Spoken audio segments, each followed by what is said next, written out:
I got back from the pharmacy earlier that day because I had forgotten my wallet at home. I never imagined those words would shatter my heart forever. That disgusting old woman makes me sick. I can't keep pretending I love her." The voice was my own daughter, Aurora, talking on the phone in the kitchen. I froze in the entryway with the key still in my hand, feeling my legs go weak. Aurora kept talking. "I swear she smells like medicine. She complains all day and she still wants to stick her nose into everything. Owen is already desperate for her to leave." I climbed to my room without making a sound, feeling like an intruder in my own home. I sat on the edge of the bed I shared with the memories of my late husband, Edward. And for the first time in 3 years since Edward passed away, and I came to live here, I cried quietly. I picked up the Bible I always keep on the nightstand and whispered a prayer. "Lord, give me strength to understand what is happening. I, Beatrice Thompson, who raised this girl alone after her father left us, who worked double shifts to pay for her schooling, who 18 years ago paid the down payment on this house when they got married and put it in her name, thinking I was doing the right thing. That night, during dinner, I looked at my family with different eyes. Aurora served the rice with a forced smile. Owen barely looked up from his plate. Leo complained about the food and Chloe played with her phone.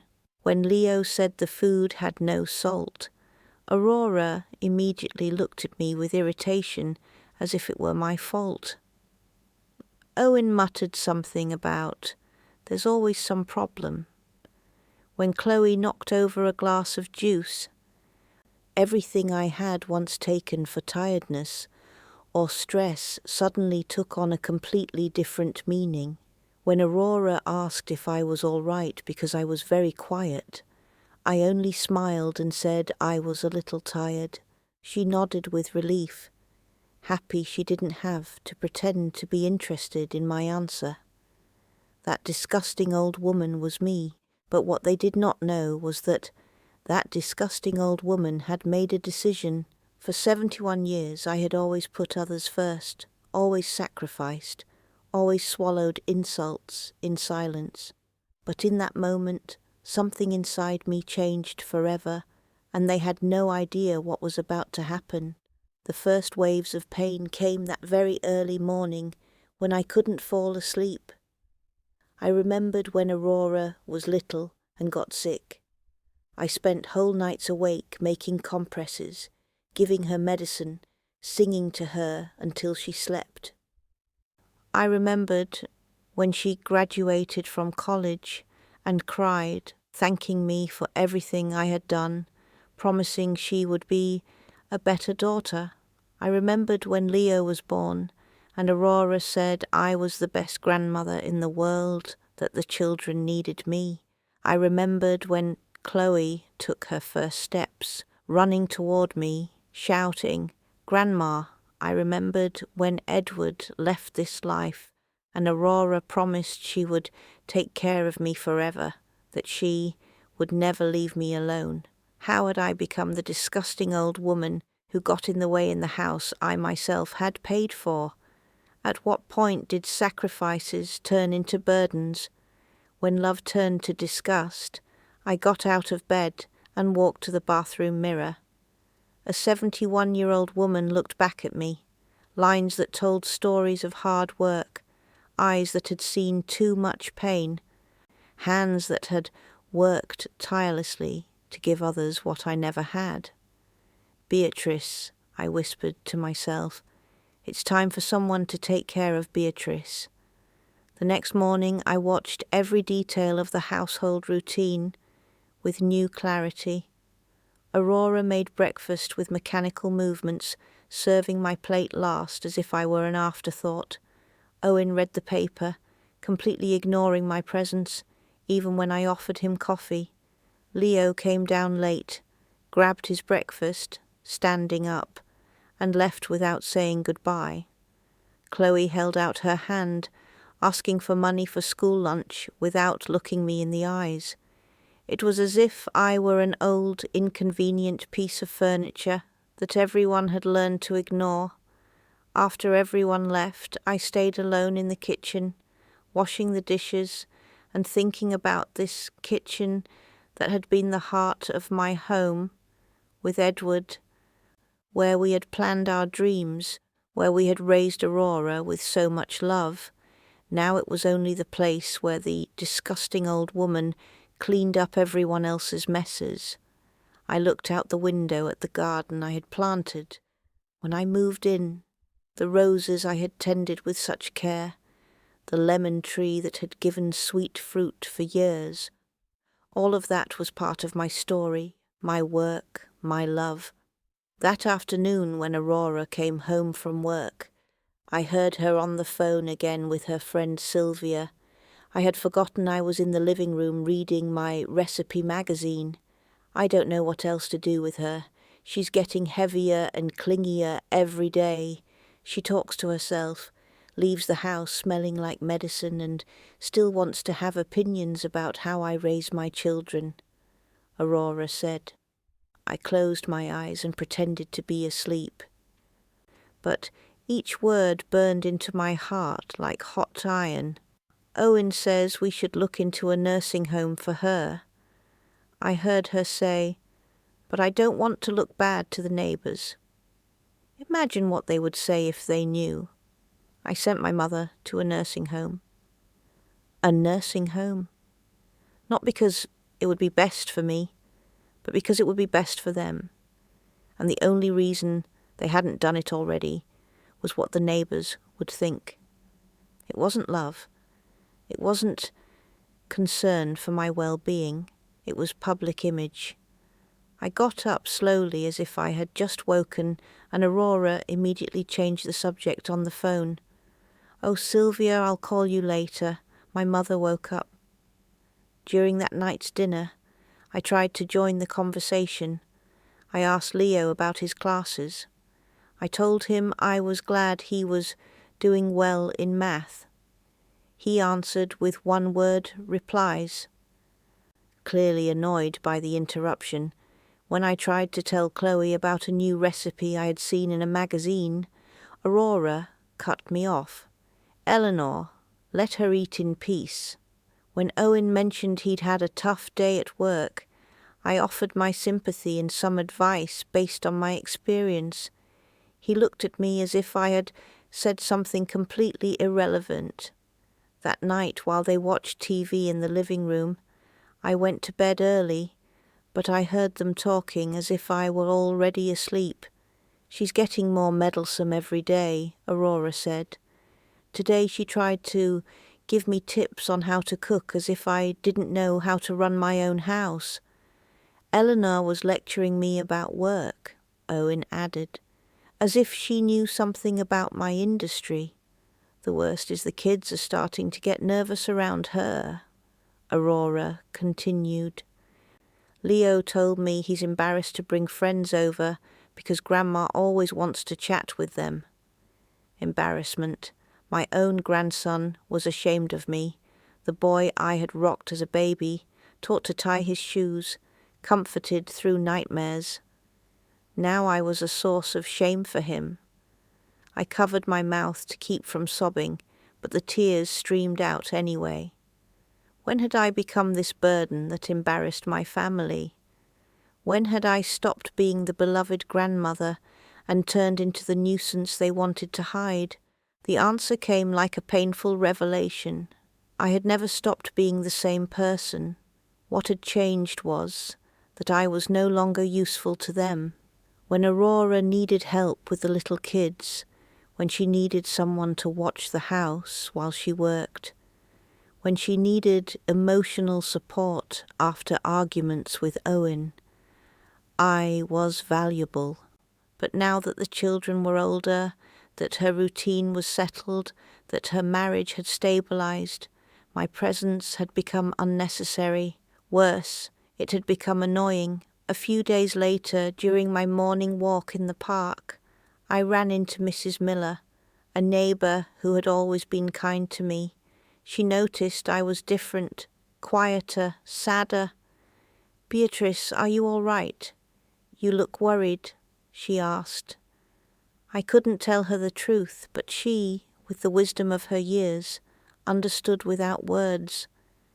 Mrs. Miller told me she had been through something similar with her eldest son, that sometimes people only see flaws when they should be seeing love.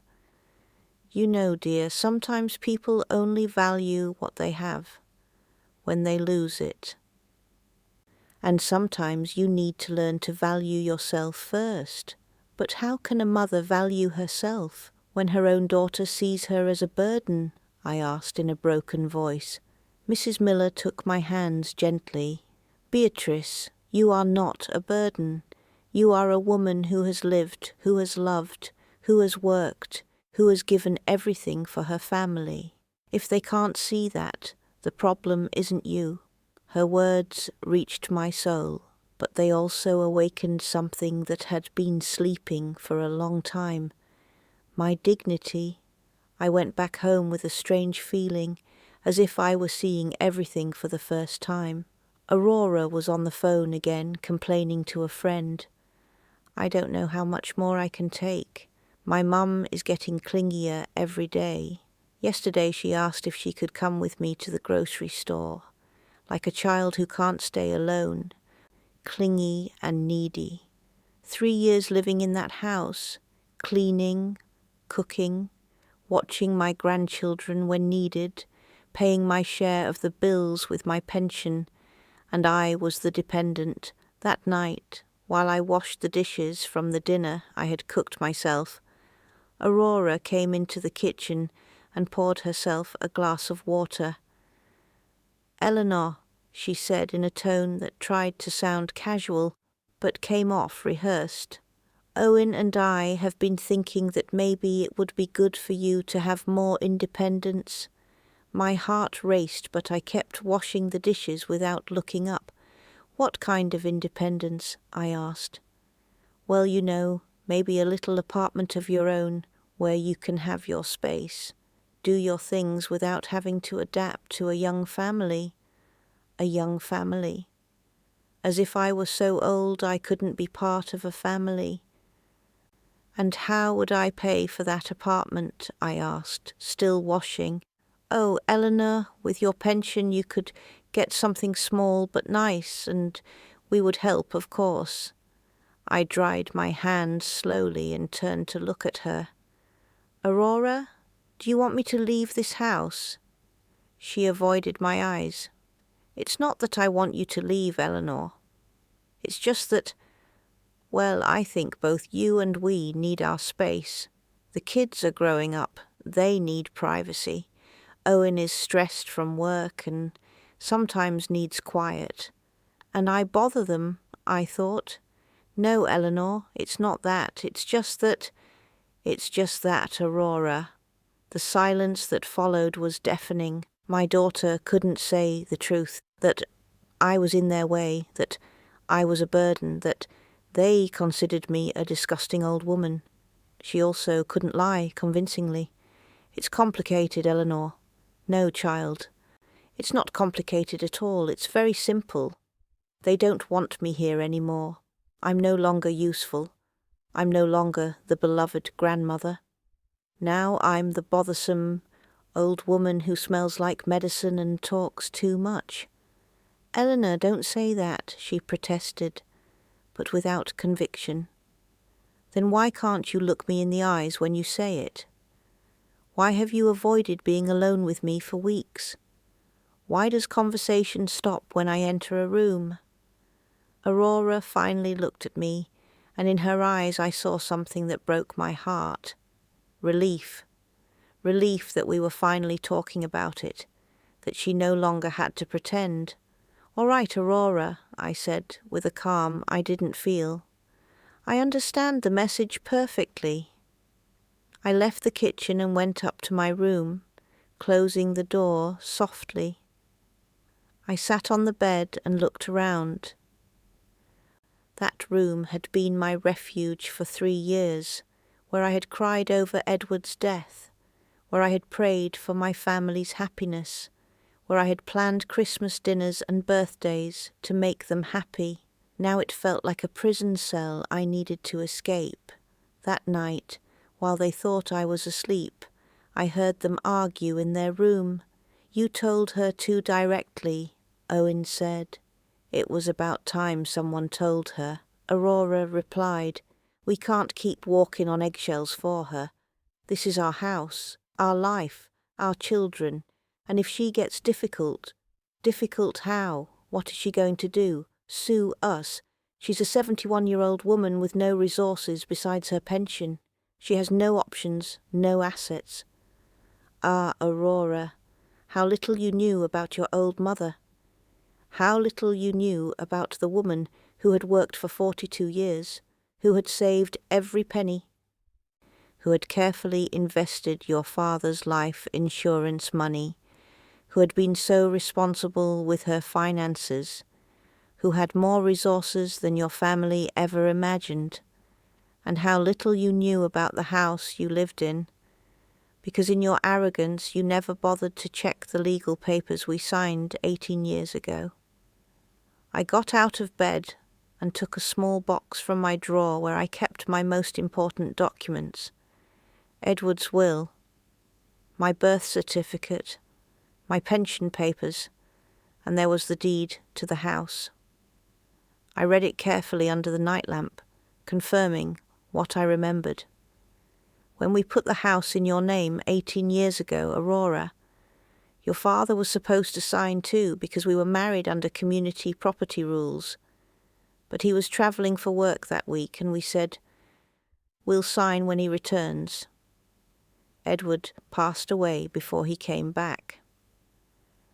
And you never asked why all the official mail kept arriving in my name. Why did the county records office look for me for any paperwork? Why did the bank continue to treat me as the primary owner for tax purposes? You simply assumed everything had been arranged the way we planned. But plans, dear daughter, sometimes change when God takes people before their time. I put the documents away and knelt by the bed to pray. "My Jesus," I whispered, "I know you are watching over me from heaven. Give me strength for what I must do, and forgive me if what I am planning seems like revenge, but I believe sometimes justice and revenge look very much alike." I went to bed with a sense of peace I had not felt in months.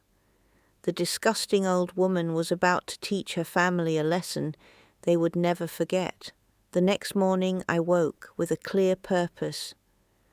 At breakfast I looked at my family for the last time as the tolerated and despised grandmother, Aurora serving me lukewarm coffee while giving the hot one to Owen, Leo asking for money for school with his hand out without a please or thank you, Chloe complaining that her uniform wasn't ironed, as if it were my responsibility to iron the clothes of a 12-year-old girl who knew perfectly well how to use an iron.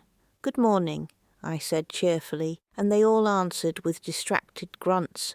"You know what? I was thinking about what you told me yesterday, Aurora, about having more independence." Aurora looked up from her phone with sudden interest. Yes, I think you're right. It's time I make some changes in my life." Owen nodded approvingly, probably imagining silent mornings without my presence. "That sounds very good, Mrs. Thompson." I let them finish breakfast in peace, savouring their anticipated relief. When everyone had left for work in school, I took out my phone and dialed the number I had saved for years but never used, that of Mr. Davies, the lawyer who had handled legal matters when Edward passed away. "Good morning, sir. This is Beatrice Thompson. Do you remember me?" "Of course, Mrs. Thompson. How can I help you?" "I need you to review some documents about a property and then help me make some important decisions about my future." With pleasure. You can come to my office this afternoon. I'll be here at 3 sharp. I hung up and smiled for the first time in weeks. The disgusting old woman was about to remind her family that she had lived 71 years. I had faced loss, betrayal, financial struggles, discrimination, and abandonment. And I had survived all of it with dignity. Now I was going to survive this too, but on my own terms. The following days were a silent torture full of painful discoveries.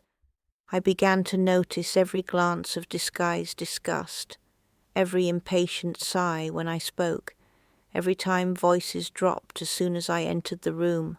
Owen complained whenever I watched my programs on TV, saying they were old lady shows nobody watched anymore. Aurora rolled her eyes when I asked about the grandchildren, muttering that I was too clingy. Leo and Chloe greeted me with quick hand waves, as if hoping to slip by without having to talk to me. My appointment with Mr. Davies turned out to be revealing in ways I hadn't expected. His office smelled of old leather and coffee, an aroma that reminded me of the times Edward and I had gone together to handle legal matters. "Mrs. Thompson," he said with a warm smile, "how have you been? You look thinner." I explained my situation calmly without dramatizing, simply laying out the facts. His expression darkened as I spoke. "Let me review the documents you brought," he said, putting on his glasses. For 20 minutes he read, made notes, consulted law books. Finally he looked up with an expression mixing surprise and concern. "Mrs. Thompson, your daughter knows you are still the only legal owner of that house." My heart raced. "What did you say?" "The transfer was never completed. When Mr. Edward died before signing, the process was left unfinished. Legally, you are the absolute owner of the property." The world stopped for a moment. For 3 years, Aurora and Owen had acted as the owners of the house, making decisions, planning remodels, treating me like an unwanted guest. And all that time I had been the legal owner. "Are you sure, Mr. Davies?" "Completely sure. Here are the county records, the tax documents, everything in your name. Your daughter never questioned this because you kindly allowed all the official mail to continue arriving in her name to make managing the house easier. But that was only an informal arrangement. I left the lawyer's office with a folder full of documents proving my ownership and a sense of power I hadn't felt in years, but also with deep sadness. How had it come to the point where my own daughter treated me like an intruder in my own house? How had I allowed them to make me feel like a burden when in reality they depended on my generosity? That afternoon when I came home, Aurora was in the kitchen making a snack for Chloe. "How did your errands go, Eleanor?" she asked, without looking up from the sandwiches she was cutting. "Very well," I answered simply. "I resolved some important matters." She nodded absent-mindedly, with no real interest in my reply. I sat at the table and watched her move around the kitchen that had been mine for so many years, the kitchen where I had prepared thousands of meals for my family. "Aurora," I said softly, "do you remember when you were little and got sick?" She looked at me surprised by the sudden change of subject. "When I got sick?" "Yes, when you were about 10 years old and you had that high fever that lasted 3 days. The doctor said you had to be watched all night." Aurora stopped cutting the bread. "Oh, yes. Vaguely. I didn't sleep a minute during those 3 days. I stayed by your bed, changing your cold compresses, giving you medicine every 4 hours, singing to you when you were delirious with fever. Silence spread between us. Aurora, had stopped preparing the sandwiches and was looking at me with an expression I couldn't decipher. "Why are you telling me this, Eleanor?" "Just remembering," I said, standing up from the table. "Sometimes it's good to remember how we used to be." I went up to my room, leaving her in the kitchen with her thoughts. I knew I had planted a seed of discomfort in her conscience, and this was only the beginning. That night, during dinner, I tried once more to be part of the family conversation. "Leo, how are your history classes going?" I asked my grandson. He answered without lifting his eyes from his phone. "Fine. And what are you studying?" "Aztec history." Aurora cut in immediately. "Eleanor, let Leo eat in peace. He's had a long day at school." But I insisted. "When your mother was in middle school, I used to help her with her history homework. She had a hard time remembering the dates." "Eleanor, that was ages ago," Aurora said with irritation. "Teaching methods have completely changed." "You're right," I answered calmly. "Many things have changed." Owen looked up from his plate for the first time. "What do you mean by that, Mrs. Thompson?" "Oh, nothing important, Owen. Just that sometimes the things we believe will last forever change without us realizing it." After dinner, while I was washing the dishes, Aurora came up to me. "Eleanor, are you upset about something?" I dried my hands slowly before answering. "Why would I be upset? I don't know. You've been different these days. Quieter, but also more, I don't know how to put it, more observant, like you're studying us." I smiled. "I'm just paying more attention to things. At my age, you learn to value the details." That night, lying in bed, I let the memories flow freely.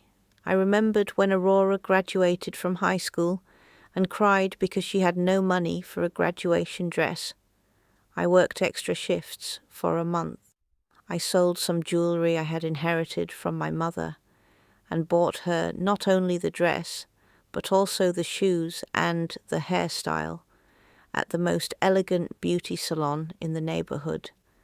I remembered when she married Owen and I paid half of the wedding because their income wasn't enough for the celebration she dreamed of. I remembered when Leo was born prematurely and had to stay in intensive care for 2 weeks. Aurora was devastated. Owen worked double shifts to cover the medical expenses, and I stayed at the hospital day and night, sleeping in uncomfortable chairs, praying entire rosaries, being her only constant companion during that crisis. I remembered when Chloe had learning problems in first grade, and I offered to help her with homework every afternoon for an entire year until she caught up. At what moment had all those sacrifices, all that love turned into burdens? When had I stopped being the beloved mother and grandmother and become the bothersome old woman who smelled of medicine? The answer was painful, but clear. The day I stopped being useful for their immediate needs. When the children grew up and no longer needed constant care. When the family's finances stabilized and they no longer depended on my support. When their lives were organized in such a way that my presence became uncomfortable instead of necessary. The next day I decided to try an experiment. During breakfast I prepared nothing. I stayed in my room until I heard Aurora shout, "Eleanor, aren't you coming down for breakfast?" I came down when they were already eating box cereal and toast.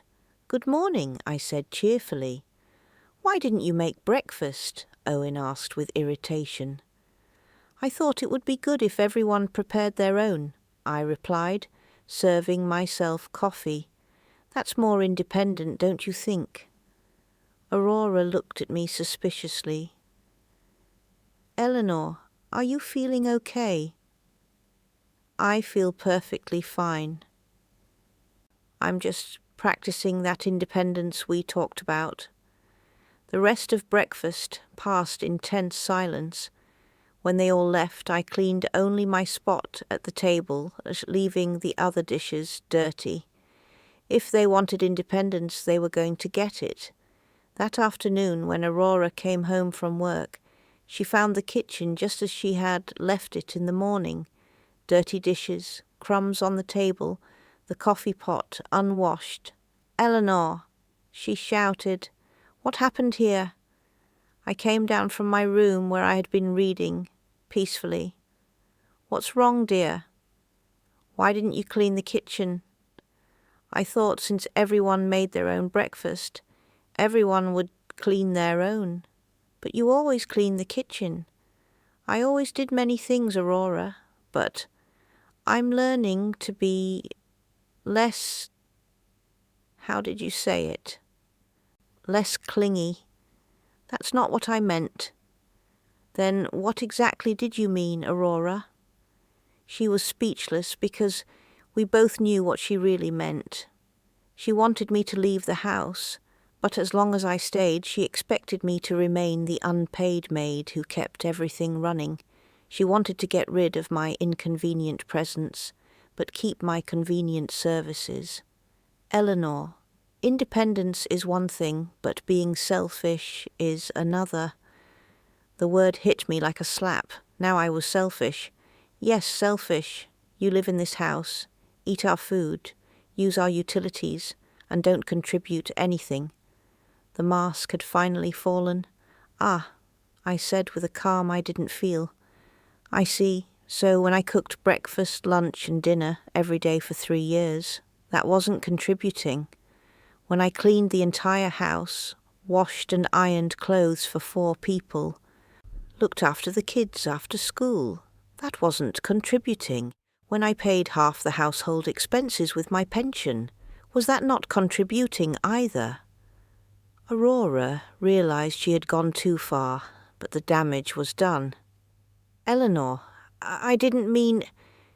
"Didn't mean what?" "Didn't mean the truth, because at least now we're being honest with each other." I turned to go up to my room, but stopped at the foot of the stairs. "Eleanor, tomorrow I'll be out early and come back late. Don't wait for me for dinner." That night, I heard Aurora and Owen arguing softly in their room. "She's becoming impossible," Aurora said. "I can't deal with her tantrums anymore." "Tantrums," Owen replied. "I think your mum is right. We've been expecting her to do all the housework without recognizing her contribution. Don't start too. Don't you remember everything we've done for her? We gave her a home when she was alone. We gave her a home in her own house, Aurora." There was a long silence. "What do you mean by that?" "Nothing, forget it." But I knew exactly what Owen meant. On some level he had begun to realize the injustice of the situation, and that gave me hope that at least one person in this house still had a conscience. The next morning I got up early and dressed in my best clothes. I had scheduled an appointment with Mr. Davies to discuss my legal options, but I also had another stop to make. First I went to the most prestigious real estate agency in the neighborhood and asked to speak with the most experienced agent. "Good morning, ma'am. How can I help you?" "I want an appraisal of my property," I said, handing him the deed to the house. "I'm considering selling it." The agent, a middle-aged man named Michael, studied the documents with growing interest. "This is a very attractive property, Mrs. Thompson. When could we do the appraisal?" "Today, if possible, but I need the appraisal to remain completely confidential. The current occupants of the house must not know I am considering selling it." Michael nodded professionally. Of course, we handled these situations with complete discretion. After leaving the real estate office, I went to Mr. Davies' office. This time I carried a list of specific questions I had prepared during sleepless nights. Mr. Davies, if I decide to sell the house, do the current occupants have any legal right to stop it? None at all, Mrs. Thompson. It is your private property, and if they refuse to leave, we would have to start a legal eviction process. But since you are the legitimate owner and they have no lease contract, the process would be relatively quick. One more question, Mr. Davies. For the past 3 years, they have been making decisions about changes to the house, receiving all the official mail, acting as if they were the owners. Does that give them any rights? The lawyer smiled. On the contrary, Mrs. Thompson, if they have been making modifications without your written consent, technically they have been altering someone else's property. You could even sue them for damages if you wished. I left the lawyer's office with a plan fully formed in my mind. I was not going to be vengeful, not going to be cruel, but I was going to claim my dignity and my independence in the most decisive way possible. For 3 years, I'd allowed myself to be treated like an intruder in my own home. It was time to remind everyone who the real owner was. When I arrived home that afternoon, Aurora was waiting in the living room with a worried expression. "Eleanor, where were you all day? I tried calling you, but your phone was off." "I had several important appointments," I answered, putting my purse in the closet. "What kind of appointments?" "Personal matters, dear. As you said, I need more independence, and part of that is handling my own affairs." Aurora studied me carefully. "Eleanor, I'm really sorry about what I said last night. I was frustrated and said things I shouldn't have." "Don't worry, Aurora. On the contrary, you helped me clarify many things." "What things?" "Things about my future, about my options, about what I really want for the rest of my life." "And what do you want?" I smiled mysteriously. "I want exactly what you want for me, daughter. Independence." That night, for the first time in weeks, I slept deeply. I had a plan. I had the resources to carry it out, and I had the determination that only comes when someone finally decides to value herself. The disgusting old woman was about to teach her family that they had gravely underestimated Beatrice Thompson. The greatest change of my life was about to begin, and this time I was going to have full control of every decision. I began my transformation quietly, like a butterfly weaving its cocoon. First I went to the bank and withdrew all my savings from the joint account we had shared. For household expenses, it was $55,000. Money I had gathered over the years selling food at church, doing sewing for neighbours and saving every penny of my pension. Money Aurora believed was partly hers too, since she always set family shares, everything. The manager was surprised by the amount, but helped me transfer it all into a new account in my name only. Then I went back to see Mr. Davies. This time I carried a firm decision and a clear plan. "Mr. Davies," I said, with a calm I hadn't felt in months, "I want you to prepare all the documents to sell my house." He looked at me with paternal concern. "Mrs. Thompson, are you completely sure about this decision? It's a very big step. Never in my life have I been more certain about something." I replied, "This family has shown me clearly they don't want me here." "Well, I'm going to give them exactly what they want." The lawyer prepared all the sale documents and contacted Michael, the real estate agent. The appraisal of the house was surprising, $380,000, much more than I had imagined.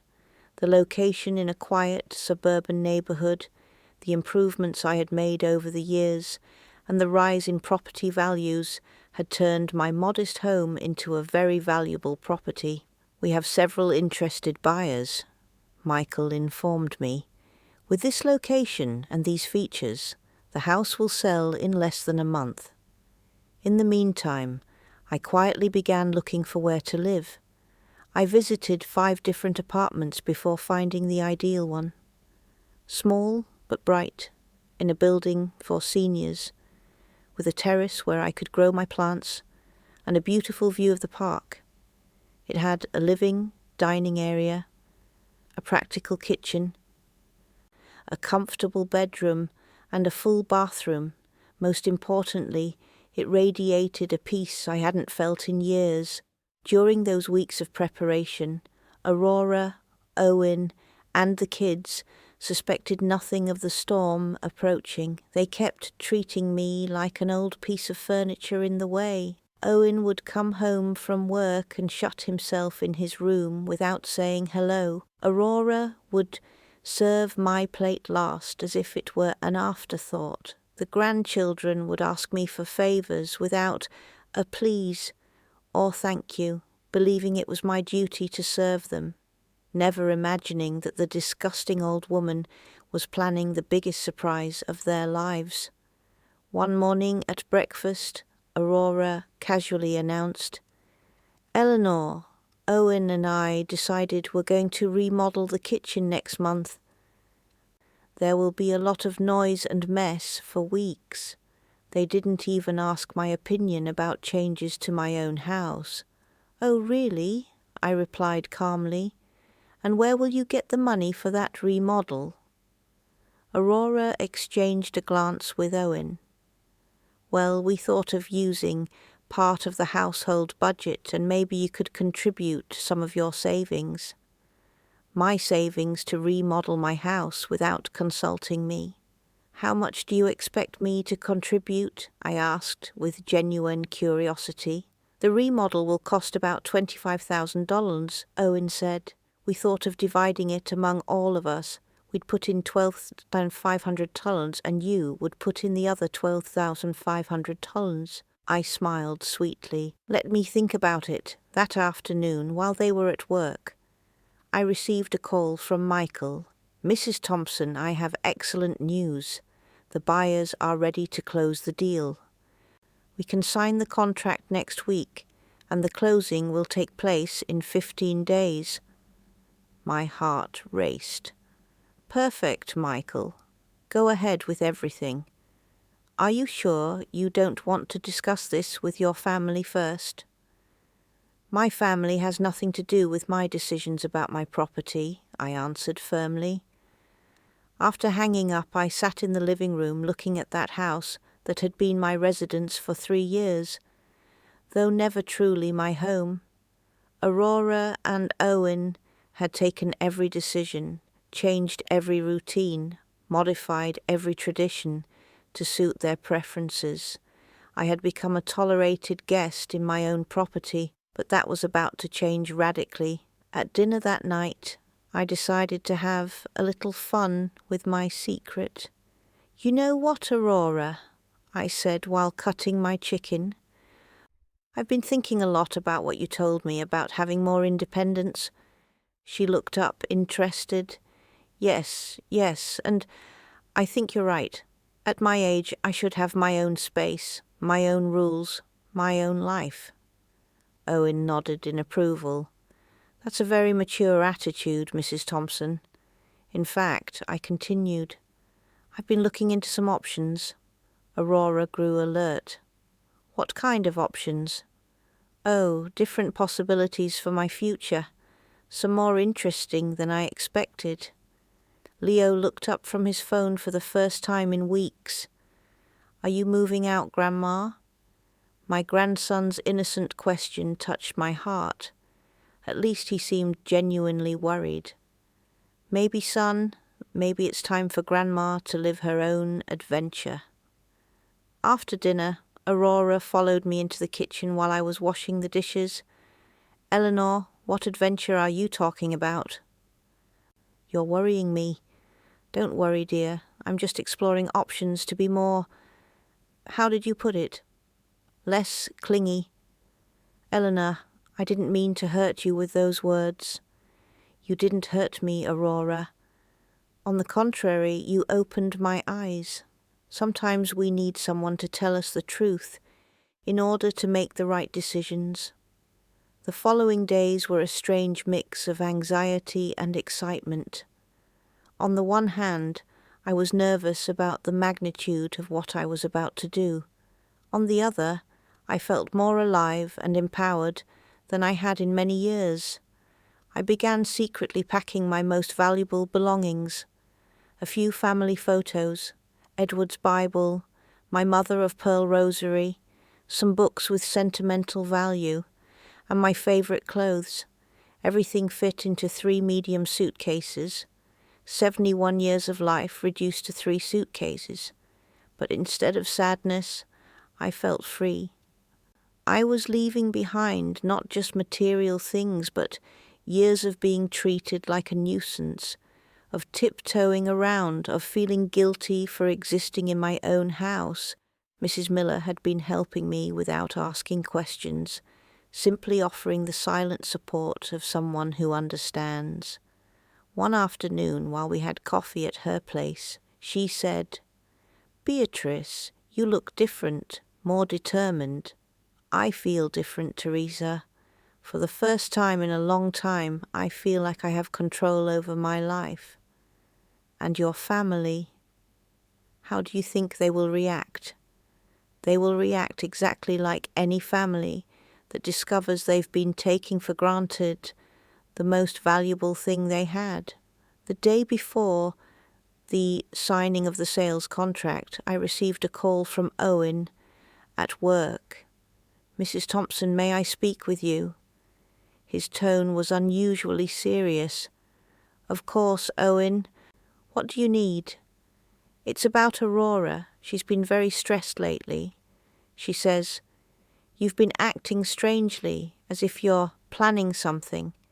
Is there anything I should be worried about?'" The question amused me greatly. After 3 years of ignoring my feelings, my opinions, my needs, now they were worried because I was acting strangely.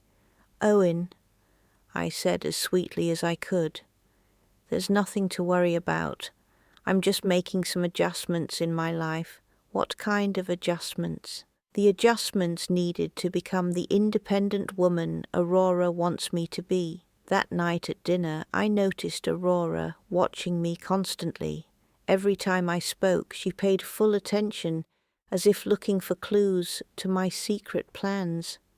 "Eleanor," she finally said, "Owen told me you spoke on the phone today." "That's right." "And what did you talk about?" "About you, mainly. He's worried because he thinks you're worried about me. You've been very mysterious lately." "Mysterious?" I laughed softly. "Aurora, there's nothing mysterious about a 71-year-old woman deciding to take control of her life." "But what does that mean exactly?"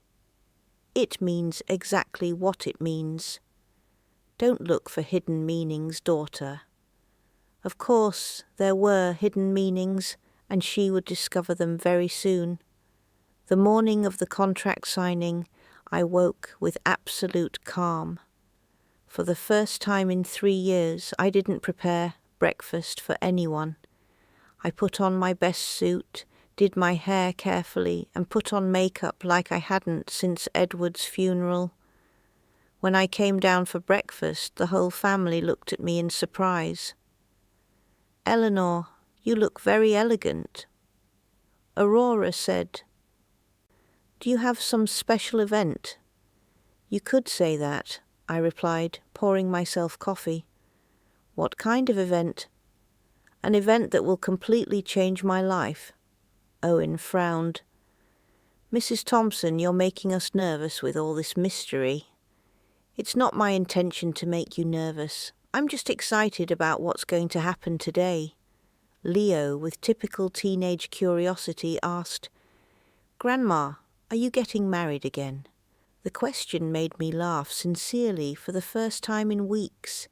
No, son, I'm not getting married, but I am beginning a new life. Chloe, more perceptive than her brother, asked, A new life without us?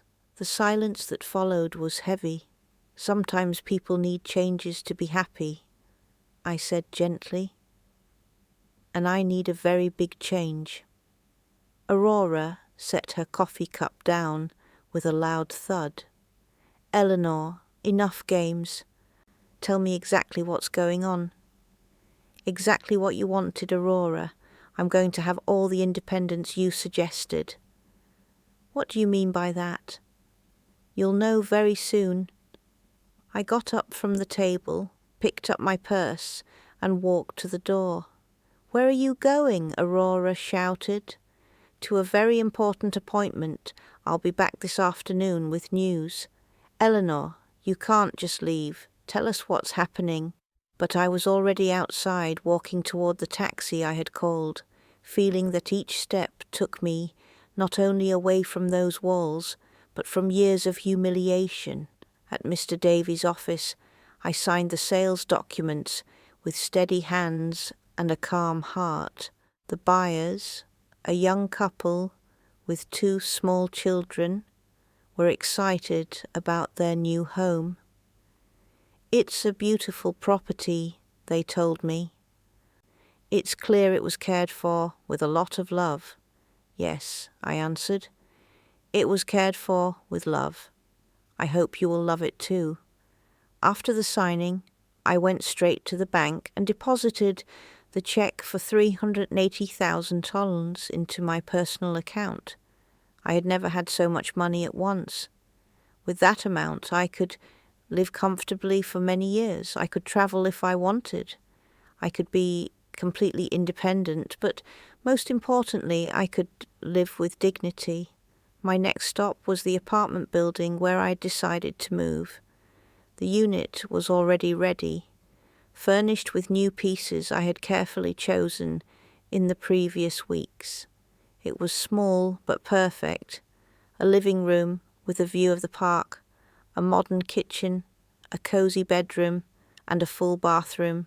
On the terrace, I placed flower pots I had bought that same morning.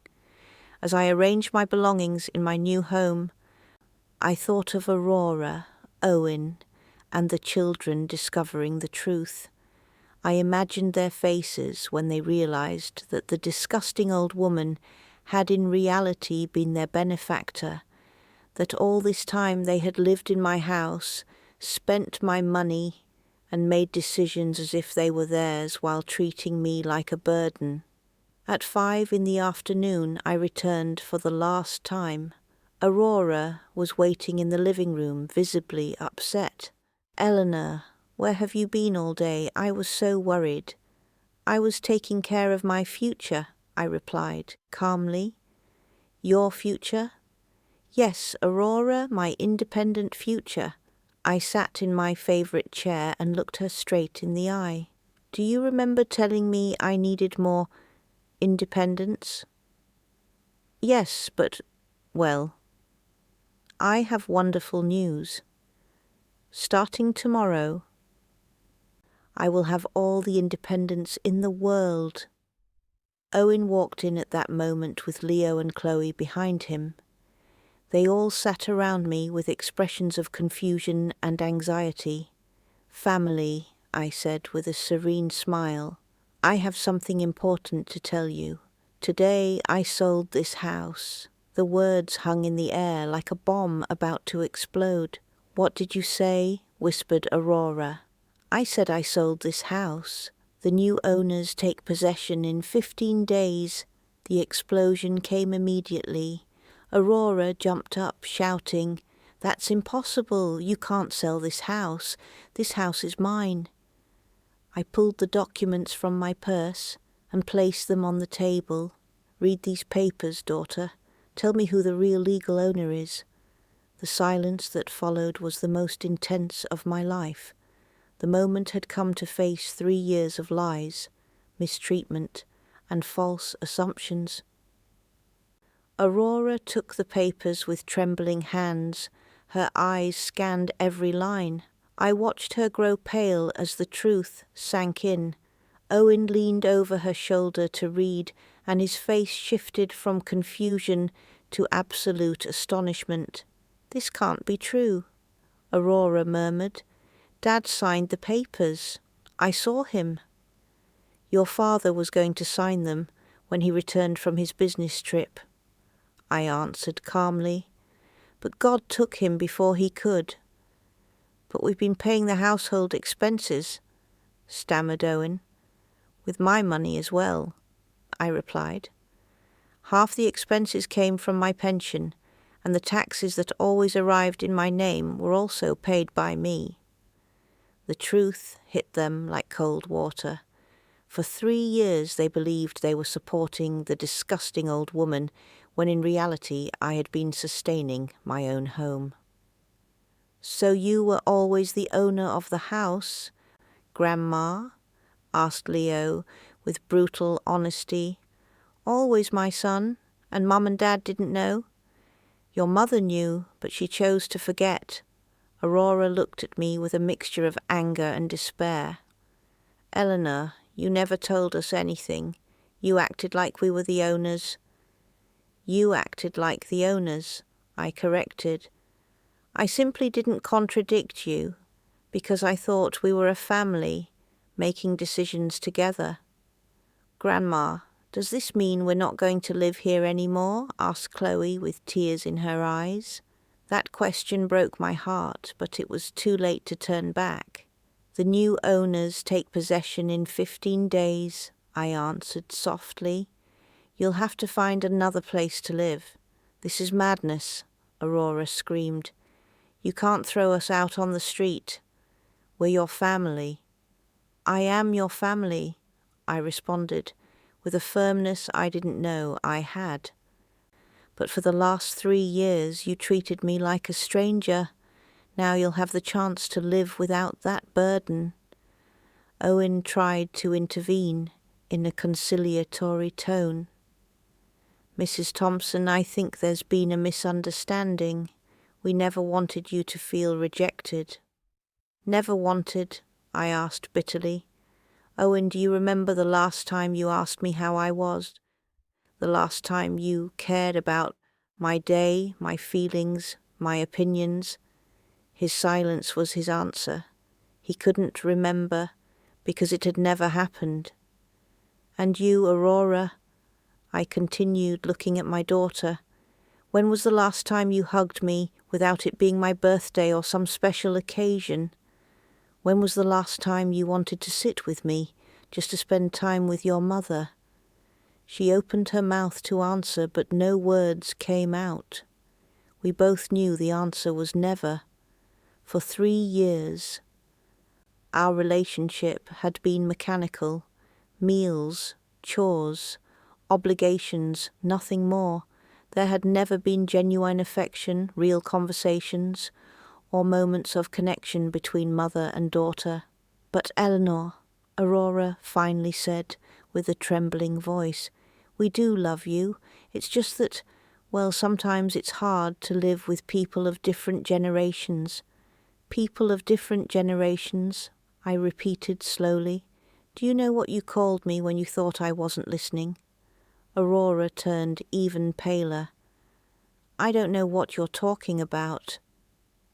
"You called me a disgusting old woman. You said I made you sick and that you couldn't stand pretending to love me." The words fell on the room like heavy stones. Chloe and Leo looked at me in horror. Owen lowered his head in shame, and Aurora collapsed onto the couch as if all the air had left her. I didn't mean that," Aurora whispered. "I was frustrated, stressed." "No, daughter, you said exactly what you felt, and that's fine. You can't force love, but you also can't expect someone to stay where they are not wanted." I stood slowly, feeling the weight of my 71 years, but also a freedom I hadn't felt in decades. The documents of the sale are on that table. The new owners are kind, and I'm sure they'll give you a reasonable time to get organized. And you? Asked Leo in a small voice. Where are you going to live? I've already found a beautiful place, son. A small but lovely apartment where I can keep my plants, read my books, and live in peace. Can we visit you? Asked Chloe. That question went straight to my heart. You can always visit me if you truly want to see me, not out of obligation. I looked at Aurora.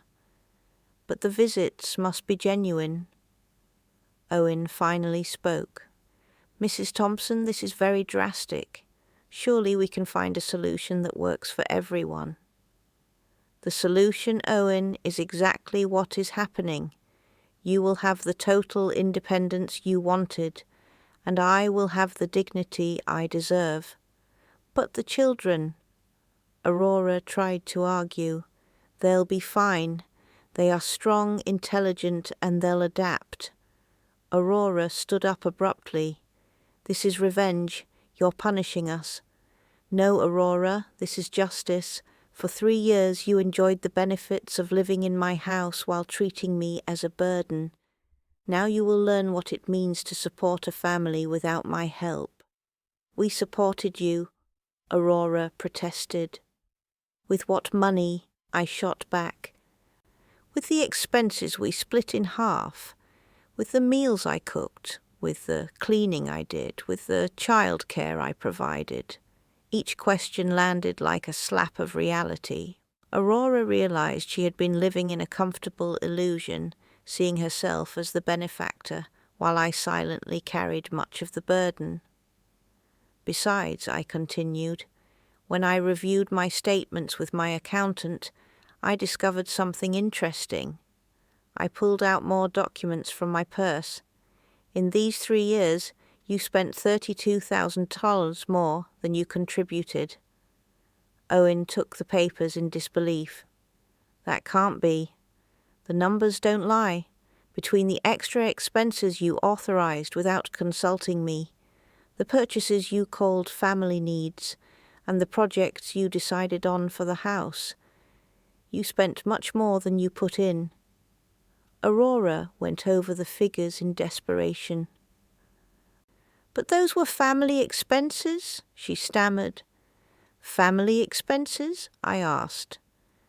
Like when you shared with me the decision to remodel the kitchen, or when you shared your plans for my future. The silence was so thick it weighed in the air. Leo and Chloe looked at their parents with a mix of confusion and pain. I knew this lesson was harsh, but necessary. They had to learn that every action has consequences. Eleanor, Aurora said through tears, I know we made mistakes, but we're family. Family forgives. Family helps. You're right, I answered softly. Family forgives and helps, but first it respects. And you never respected me. I headed toward the stairs to get my suitcases, but stopped and turned. Do you know when I decided to do this? It was when Chloe spilled juice on the table and Owen muttered that there was always some problem. It wasn't a problem with the child. It was with me. Every inconvenience in this house became my fault. When the food had no salt, Aurora looked at me with irritation. When Leo came home late, I was the one who had failed. When you were tired from work or school, I was the extra nuisance. I climbed the stairs slowly, each step carrying me toward my new life. In my room I picked up the 3 suitcases I had prepared over weeks. Each object represented a conscious decision. This belongs to my past or to my future. Most of my previous life stayed behind, and instead of weighing me down, it made me feel lighter. When I came down with the suitcases, I found them as I had left them. Aurora was crying silently, Owen going over the papers. Leo staring at his phone as if searching for answers, and Chloe watching me with tears in her eyes. "Are you leaving now, Grandma?" "Yes, my dear, I am." "Can we hug you?" That question broke me. I knelt to hug Chloe with all my love. "You can always hug me. You'll always be my beloved grandchildren." Leo came closer shyly and hugged me too. "Grandma, I'm sorry if I was ever rude." "You have nothing to apologize for, son. You're a good boy who just followed the example of the adults." I looked at Aurora and Owen with clear intention. Aurora stepped closer slowly. "Eleanor, is there really no way to fix this?" "Eleanor, for 71 years I fixed other people's problems. I sacrificed my comfort, my money, my time, my peace of mind. For the first time in my life, I'll do something just for me. And if we change, if we promise to treat you better." Real change doesn't come with promises. It comes with genuine awareness. "And that must be born within you." Owen spoke hoarsely. "Mrs. Thompson, I know I haven't been the son-in-law you deserved. I ignored you. I was disrespectful. I treated your house as if it were mine. It was the first sincere apology in 3 years. Owen, your acknowledgement means a lot, but it came too late. My forgiveness you already have, but my trust and respect will have to be earned with actions, not words." I headed toward the door with my suitcases. Mrs. Miller arrived just in time with her son Simon to help me with the move, just as we had planned. "Where will you live?" Aurora asked desperately. "In a place where I can be myself without apologizing for existing." "Can we have your address?" "When you show me you want to see me for the right reasons, I'll give it to you." At the door, I turned one last time toward the family that had been my world for 3 years. "I want you to know I'm not doing this out of hate. I'm doing it out of self-respect. For too long, your comfort was more important than my dignity. Now I've decided my dignity comes first." Aurora ran toward me. "Eleanor, please, you can't leave us like this." "I'm not leaving you, Eleanor. I'm freeing you from the burden I represented." I walked toward the car where Simon, Mrs. Miller's son, was waiting, feeling lighter with every step. As we drove away, I saw in the rearview mirror my family standing in front of what they had believed was their home for 3 years. Aurora was openly crying. Owen stood with his arms crossed, staring at the ground, and Leo and Chloe held each other tightly. It was a painful image, but also confirmation of why I had made this decision. "Do you feel good about what you just did?" Simon asked me as he drove toward my new apartment. "I feel terrible and liberated at the same time," I answered honestly. "But above all, I feel like Beatrice Thompson again, not the bothersome old woman in the way." Mrs. Miller, sitting by my side, took my hand. "You did the right thing, my friend. Sometimes self-love demands tough decisions." We arrived at my new building just at sunset. It was symbolic, the end of one era and the beginning of another. My apartment welcomed me with the serenity I had felt when I chose it. Small but perfect, tidy yet cozy, quiet but not lonely. For the first time in 3 years, I was in a space that was entirely mine. As I unpacked that night, my phone rang. It was Aurora. "Eleanor, please talk to me. I want to apologize. I want you to know we never meant to hurt you." "Eleanor, apologies are valuable, but actions mean more. For 3 years you had the chance to show me you valued me, and you chose not to. But now we know, and we can change. Maybe you can, but you'll have to prove it without me. You'll have to learn to be an independent family. to solve your problems without blaming others, to value each other, because you won't have a convenient grandmother to absorb all the tension.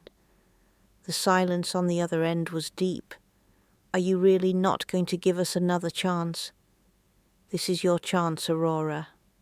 Your chance to grow, to learn respect. I've already chosen my path. I hung up and made myself some tea. On my terrace, looking at the city lights, I breathed air free of tension and pretense. It tasted exactly like recovered dignity. That night, for the first time in years, I slept without worrying whether my existence bothered anyone. 6 months have passed since I left that house. Now I wake up every morning in my small and cozy apartment. I drink coffee without rushing, water the plants on my terrace, orchids, geraniums, mint, and even little cherry tomatoes I lovingly grow. I no longer worry about anyone rolling their eyes when I speak or sighing when I share an opinion. I have a peaceful routine, prayer, tending to my plants, reading my Bible and planning the day. I've made true friends in the church prayer group. Mrs. Miller, Mrs. Collins, and Mr. Jones have become my dearest companions. On Thursday afternoons, we meet to study the Bible and share experiences. On Tuesday mornings, I attend fabric painting classes at the parish hall, and on Saturdays I help distribute breakfast to people in need. I feel useful in a way I hadn't experienced in years. I know from Mrs. Miller, who visits me every Monday, that Aurora and Owen had to move into a smaller apartment, that they're struggling financially, and that the kids ask about me constantly. Leo questioned why I left, and Aurora had trouble explaining without admitting the truth. Chloe cried several times asking to see me. A neighbor told me that Aurora has been saying I abandoned my family, that I'm cruel and selfish. I smile when I hear those stories. It's easier to blame me than to accept reality. During the first few months, I received calls from Aurora that I let go to voicemail. Her messages shifted between tears and reproaches. Eleanor, you can't do this to us. We're family. The kids miss their grandma. Family. What a curious word coming from someone who once called me a disgusting old woman. Later came the desperate messages. Eleanor, we need to talk. We can't pay the rent. The kids had to change schools. Please answer me. A month ago, Chloe got my number from Mrs. Miller and called me crying, Grandma, why don't you come see us? I miss you so much. My heart broke, but I stayed firm. I miss you too, sweetheart. But sometimes adults have to make hard decisions to teach important lessons. What lessons? Lessons about respect, about valuing people, about treating family with real love. So, does that mean you don't love us? I love you with all my heart. That's why you need to learn these lessons.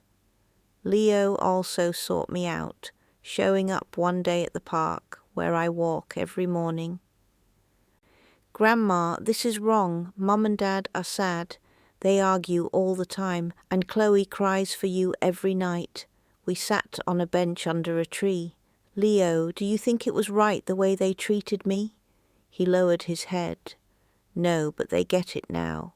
They learned the lesson. Real lessons take time. It's not enough to say, I understand now. You have to prove it with consistent actions. I gave him my address and told him he could visit me anytime he truly wanted to, not because someone told him to. Can I come Sunday? You can come whenever you sincerely want to. Since then, Leo comes every 2 weeks. We cook together, play cards, talk about his dreams. It's the only time I still feel like I have family. 3 weeks ago, I ran into Owen at the supermarket. He looked tired, thinner, wearing worn clothes. Mrs. Thompson, he said timidly, May we talk? Good morning, Owen. How are you? It's been tough. Aurora is working 2 jobs. I lost mine. The kids are having a hard time. I'm sorry, I answered sincerely. Have you found another job yet? I'm interviewing, but it's hard. Owen continued with a breaking voice. I know I have no right to ask you for anything, but the kids really need you. Aurora is exhausted. I'm desperate, and they have no one giving them stability. Owen, I'm not responsible for giving your family stability. That's your responsibility as parents. But you always were that stability. Exactly, I always was, and you never valued it until you no longer had it. I placed my hand gently on his shoulder. Owen, you will get through this. You're a strong, capable, intelligent family. You just have to learn to do it without depending on me. But can't you give us a chance, just one chance to prove we've changed? The chance is the one you give yourselves every day, Owen. Every day you treat Aurora well. Every day you value Leo and Chloe. Every day you build your family with mutual respect. You're already proving you've changed. You don't have to prove anything to me. That night, while embroidering a pillowcase in my favourite chair by the window and listening to the music of Frank Sinatra, at the volume I chose, I realised I was completely happy. I had real friends, people who respected and valued my company. I had a fulfilling routine, activities that made me feel useful and appreciated. I had inner peace, recovered dignity, and for the first time in many years, self-love. Sometimes when the phone rings and I see Aurora's number, I let it go straight to voicemail. Her messages have changed over time. No more yelling or reproaches, now only desperate pleas. Eleanor, the kids ask about you every day. Chloe made a drawing for you. Leo is doing well in school and wants to tell you. I know I treated you badly. I know I didn't value you, but please don't punish us forever. It's not punishment, I thought. It's consequence. Last week, Mrs. Miller asked me if I would ever consider reconciling with Aurora. What do you think, Mrs. Miller? I believe forgiveness is important, but respect is even more. Exactly, I already forgave them. But forgiveness doesn't mean forgetting, and much less going back to a situation where I was disrespected. If they truly have changed, they'll prove it by being better with each other, not necessarily with me. This morning, while watering my plants on the terrace, I thought about everything I've gained in these 6 months. Peace, dignity, genuine friendships, fulfilling activities, and above all, respect for myself. I've left behind the stress of tiptoeing around, the feeling of being a burden, and the humiliation of being tolerated instead of loved. That exchange was worth every tear, every night of doubt, every moment of loneliness. Yesterday I received a handwritten letter from Chloe. Mrs. Miller delivered it because the girl entrusted it to her. It read, "Dear Grandma Beatrice, I miss you every day. Mum says you have to forgive us so you can come back home. I don't really understand what happened, but I want you to know I love you very much and that you'll always be my favourite grandma. I hope to see you soon. Love your granddaughter, Chloe." I cried when I read it, but I also smiled. Chloe wrote, "Come back home." Without realizing that I am already home, this terrace with my plants, this apartment filled with calm, this life with dignity. This is my true home, because home is not a physical place. It's where you can be yourself without apologizing for existing. Today, as I sip my coffee and watch the sunrise from my terrace, I know with certainty that I made the right decision. At 71 years old, I learned the most important lesson. Sometimes the greatest act of love for others is to love yourself enough to walk away, and sometimes the greatest gift you can give yourself is choosing the life you truly deserve. We're curious to know how far this story has reached. Where are you watching from? If you enjoyed this story, subscribe to the channel and leave your comment. This story is brought to you by Minister of Revenge.